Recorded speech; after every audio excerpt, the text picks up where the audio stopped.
আসসালামু আলাইকুম এভরিওয়ান। আমি বকুলি রান্না করব। কলা গাছের ভিতরে যে বকুলি থাকে সেটা। আর এটা কালো হয়ে গেছে যেহেতু আগে কেটে রেখেছি, যার কারণে এটা কালো হয়ে গেছে। আমি পেঁয়াজটা কিন্তু আমার লাল হয়ে গেছে। এই পর্যায়ে আমি একটুখানি পানি দিব মশলাটা কষানোর জন্য। আমার রান্নাটা কেমন হবে অবশ্যই জানাবেন। রসুন বাটা দিয়ে দিলাম। আমি একটু ধনিয়ার গুঁড়া দিতেছি। পাঁচমিশালি মশলা, মানে এটা পাঁচমিশালি নাম কিন্তু অনেক মশলা আছে। এখানে দিয়ে দিলাম লবণ, হলুদের গুঁড়া, মরিচের গুঁড়া। এখন আমার বুটের ডাল দিয়ে বকুলি ভাজিগুলো একদম সুন্দরভাবে হয়ে গেছে।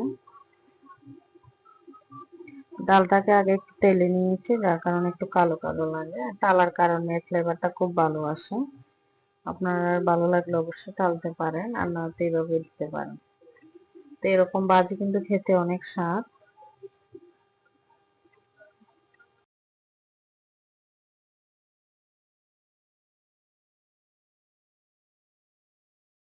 ডালটা আমি ভালো করে আগে সিদ্ধ করে নিয়েছি। বকুলির সাথে বুটের ডালের টেস্টটা কিন্তু অনেক ভালো আছে। আর কিছুটা আলু দিয়েছি একটু, আর একটু সফট হবে, খেতে অনেকটা টেস্ট হবে এই কারণে।